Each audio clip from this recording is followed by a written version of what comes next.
Seal মাইরা দিমু। আমারে চিনচ? আমি সানডে মানডে ক্লোজ করছি, 1-2 তে খালাস করছি, সিস্টেম চালু কইরা আজ এখানে দাঁড়াইছি। বাংলা সিনেমার এক কিংবদন্তি অভিনেতা মনোয়ার হোসেন ডিপজল নায়ক হিসেবে সিনেমায় যাত্রা শুরু করলেও তিনি খলনায়ক রূপেই সিনেমা প্রেমীদের হৃদয়ে আলাদা জায়গা করে নিয়েছেন। ঢাকাইয়া ভাষার অসংখ্য ডায়লগ আজও মানুষের মুখে মুখে ঘোরে।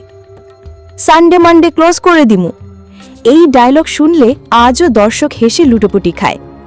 ডিপজলের জন্ম ১৯৫৮ সালের ১৫ই জানুয়ারি ঢাকার মিরপুরের বাগবাড়িতে। শৈশব কেটেছে পুরান ঢাকার অলিগলিতে।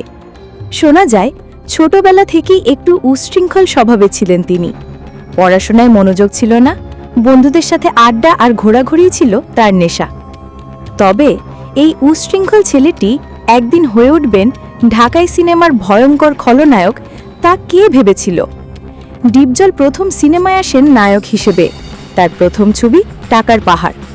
এরপর কিছুদিন বিরতি নিয়ে ৯০ দশকের শেষ দিকে কাজী হায়াত পরিচালিত তেজি সিনেমায় প্রথম ভিলেন চরিত্রে অভিনয় করেন। এরপর আর পেছনে ফিরে তাকাতে হয়নি। দর্শক জানত ডিপজল মানেই হিট ছবি। তার রাজনৈতিক প্রেক্ষাপটের সিনেমাগুলো একসময় হল বিমুখ মানুষকেও হলে ফিরিয়ে এনেছিল। খলনায়কের পাশাপাশি নায়ক হিসেবেও জনপ্রিয়তা পেয়েছেন ডিপজল। ২০০৪ সালে কোটি টাকার কাবিন ছবিটি ছিল ডিপজলের জন্য একটি বড় পরিবর্তনের মাইলফলক। এই ছবিতে তিনি প্রথমবারের মতো খলনায়কের রূপ ছেড়ে একজন ভালো মানুষ বা নায়কোচিত চরিত্রে অভিনয় করেন। গল্পের কেন্দ্রীয় চরিত্রে থাকা ডিপজল তার শক্তিশালী উপস্থিতি আর মানবিক চরিত্র দিয়ে দর্শকদের নতুনভাবে মুগ্ধ করেন। বলা যায় এটাই ছিল তার প্রথম সিনেমা যেখানে তিনি ভিলেন নন, একজন সৎ ও ভালো মানুষের ভূমিকায় অভিনয় করে দারুণ জনপ্রিয়তা অর্জন করেন। এরপর চাচ্চু, দাদিমা, মায়ের হাতে বেহেশত, রিকশাওয়ালার ছেলে একের পর এক হিট ছবি উপহার দেন দর্শককে। ডিপজল শুধু অভিনয়ে সীমাবদ্ধ ছিলেন না, প্রযোজনাও করেছেন।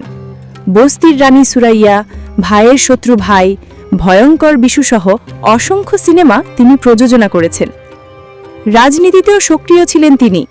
একসময় বিএনপির রাজনীতির সঙ্গে যুক্ত ছিলেন। ঢাকার কাউন্সিলর হিসেবেও দায়িত্ব পালন করেছেন। রাজনৈতিক পট পরিবর্তনের পর কিছুটা বিপদেও পড়েছিলেন, এমনকি কারাগারেও যেতে হয়েছিল তাকে। পরবর্তীতে বঙ্গবন্ধুর সমাধিসৌধে ফুল দিয়ে শ্রদ্ধা জানিয়ে বিএনপির রাজনীতি থেকে সরে আসেন। বর্তমানে তিনি আর সিনেমায় তেমন সক্রিয় নন। বয়সের ভারে অভিনয় কমিয়ে পরিবারের সঙ্গে সময় কাটাচ্ছেন। এর পাশাপাশি ডিপজল এখন ব্যস্ত গরুর খামার আর পরিবহন ব্যবসা নিয়ে। সাভারের ফুলবাড়িয়ায় তার বিশাল গরুর খামার আছে। প্রায় শতাধিক গরু আছে খামারে। প্রতিদিন খামার থেকে প্রায় ৫০০ লিটার দুধ উৎপাদিত হয়। এই দুধ বিক্রি করে তিনি ভালো আয় করছেন এবং গ্রাহকদের বিশুদ্ধ দুধ সরবরাহ করছেন। তার পরিবহন কোম্পানি ডিপজল এন্টারপ্রাইজ সারা দেশে জনপ্রিয়। তিনি বিশ্ব ইজতেমায় বিনামূল্যে বাস সার্ভিস দিয়েও বহু মানুষের দোয়া করিয়েছেন। ডিপজলের একমাত্র মেয়ে অলেজা মনোয়ার লন্ডনে শিক্ষকতা করছেন এবং ঢাকার ব্যবসায়ী অর্পণকে বিয়ে করেছেন।